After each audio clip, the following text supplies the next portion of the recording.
Hey, what's happening, guys? Dan Darrow here from the Alpha Team, and this is the Earnings on the Radar video for the week of February 17th.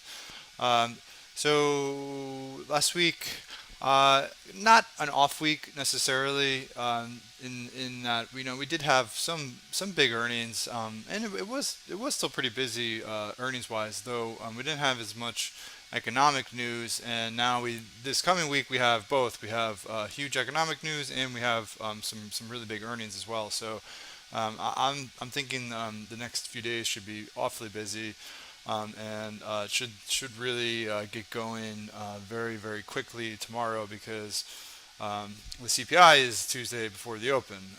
But before that, we do have a couple names reporting after the close today, which is Monday.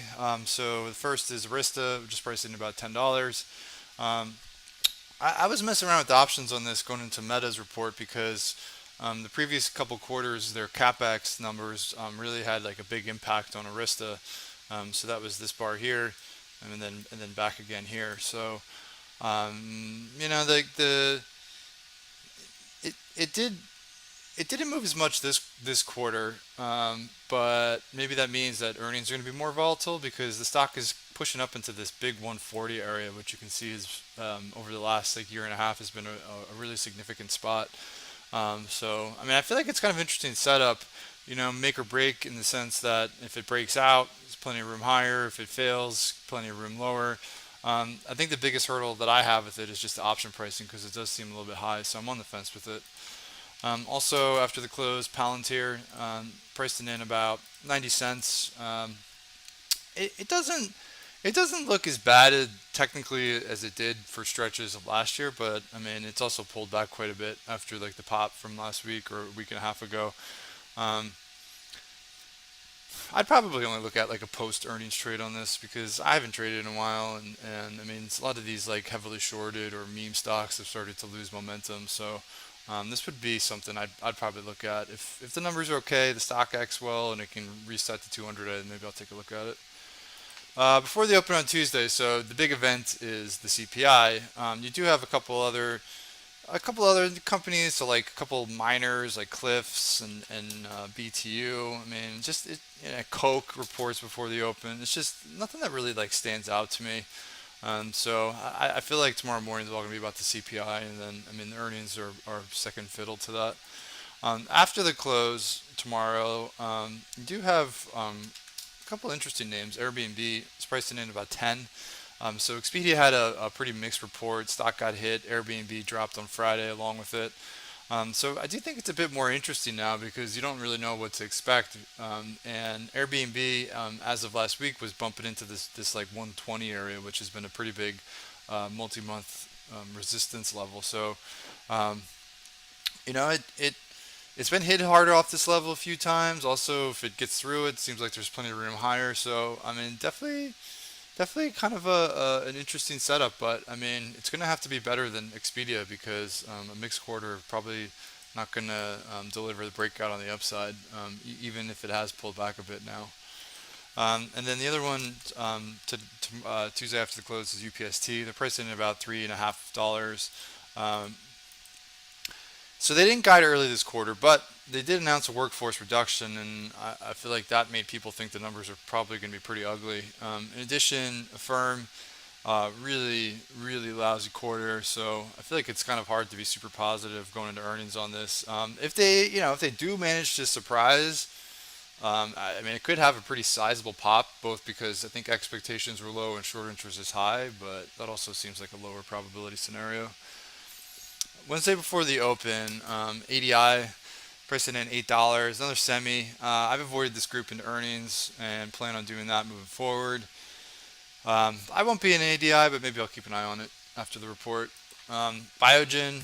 So this is not really an earnings story for me yet. I will be watching it much more closely now. They're pricing in $14, but I'm just most curious to see what they have to say about the early launch metrics for their Alzheimer's drug because that is going to be a very closely watched launch because there's some big numbers being thrown around in terms of expectations.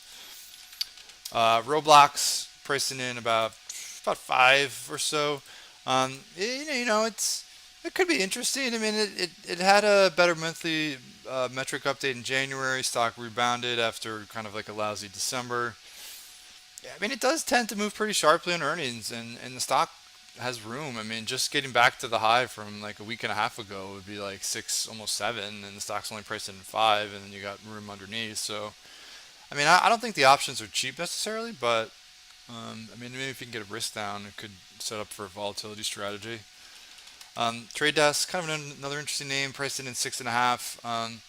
I trade this occasionally as like a sympathy play on like ad tech reports, and it did jump pretty nicely on Meta, but I mean it's given all that back now.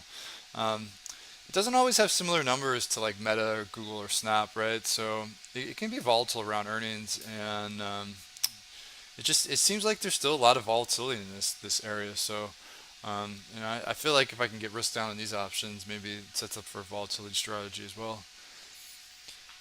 After the close on Wednesday, Cisco is pricing in about 275. Big legacy tech report. Yeah, every once in a while it has a sharp reaction to earnings, but most of the times it seems to be in like the 5 to 7% range movement wise. So that's pretty close to what the options are pricing in now.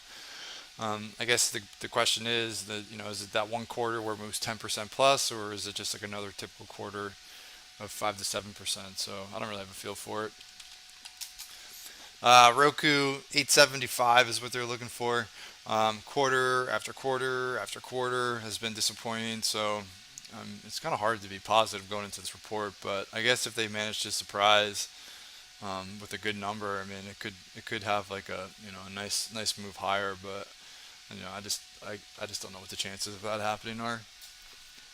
Shopify, so they're pricing in about 525 or so. I mean, I kind of hope the stock just hangs out and stabilizes around here. I mean, it seems like it would create a nice setup.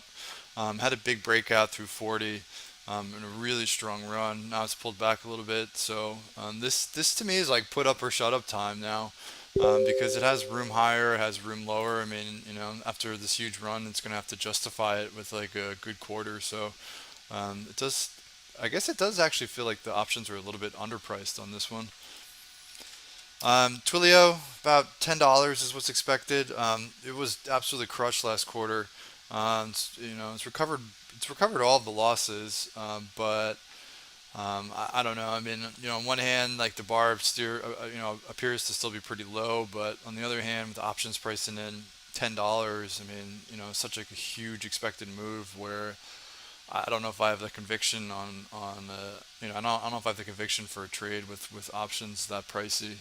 So I might just hold off until after the numbers come out and then try to hop in for a trade if something looks good. Zillow, $5 is what's expected. I mean, this is another one, put up or shut up time. The stock is up almost 50% year to date, or it was at one point, and I mean they'd really better deliver to justify this huge surge, and I think personally I'm gonna wait and see what they say versus taking options into this one. It's just too many question marks for me, and recent action on earnings has really not been consistent. Before the open on Thursday, Crocs, about $14 is what they're looking for. It's been a solid name, several months, close to its 52-week high ahead of earnings. I'm a little bit more mixed on retail right now because I have started to notice some selling creeping in on some of the recent winners. So I don't think I'm going to be doing anything with Crocs, but it can be a mover at times. Datadog, so they're looking for about like 9.5 points. They've consistently turned in solid reports. Stock doesn't always respond well though. Um, and I think maybe it's because the valuation's been higher in the past. So with the valuation not as crazy now, maybe it's a better setup. NET had a solid quarter last week. It wasn't like super volatile off of it. Actually, had a bunch of cybersecurity reports last week that were solid for the most part. So I guess I'd be a little bit more positive on Datadog going to earnings, but I guess my one hesitation is that you have this 200-day sitting just above it, and that might act as like a ceiling on it um, temporarily, unless they really knock the cover off the ball. Paramount, so about $2 is what's priced in here. It's been having, or it had been having, a great 2023, and then just recently started to roll over. It's still up a sizable amount. and obviously well off the low. Um, so I mean, it's probably gonna have to really deliver to stop the slide. I don't know if I'm gonna be in it, but the option pricing doesn't seem too bad in general. After the close on Thursday, another big chip report. AMAT about 675 is what's priced in. The stock looks okay, and I mean, one of the things I have been noticing is that a lot of these mixed lower guys from semis have been getting free passes. But I mean, my rule this quarter, on the last couple of quarters, has been to avoid playing the chip stocks on their reports. So I don't think I'm going to be here. But I mean, maybe it moves LRCX or CLAC. Those are the two names that tend to trade with it, but they've already reported. DoorDash, the price in about 775. It moved a decent amount on Uber on the Uber Eats number here. That was this day. Has pulled back now. Um, it does have a history of some large swings on earnings, and the stock is kind of at like a big level technically. So I could see this being volatile. We'll have to see what the options are pricing in post CPI, and also see where the stock is because this maybe something I do as like a spec volatility strategy later in the week. DraftKings. So this is a big quarter for DraftKings. They're pricing in $2, and this will be the first time since 2021 where they're going to be going into earnings above the 200-day. So especially with the stock acting well year to date and above this key level. I mean, it seems like it has room in either direction. And honestly, the options priced they seem like a bit low for this type of setup and this stock right now. And then wrapping up the week, Friday before the open, AutoNation, $9 is what's expected. I don't think I'm going to be in this one specifically, but I am really curious to see what they have to say because it could have an impact on used car plays like CarMax and Carvana, and both of those could possibly be late in the week sympathy plays off of this AutoNation report. And then Deere, so 19 and a half points is what's expected. I mean, it's a big industrial report. Last quarter was a solid beat and raise. Stock had a nice move. It's a bit off that high, and I mean, it has $20 plus, or it seems to me $20 plus either way. Just back to the high, or if it loses 400, there's plenty of room lower. I mean, Cat didn't have a good quarter, or it didn't have a great quarter, but it also wasn't hit that hard. So maybe the downside's a little bit more limited on some of these industrials. So this might be a setup where it's skewed a bit more in favor of the bull side, just based off of recent action. And that's it. So lots of earnings, lots of big priced in moves. You got the CPI on Tuesday, so I'm thinking it's going to be a busy week. So I'm hoping for some good trading. All right.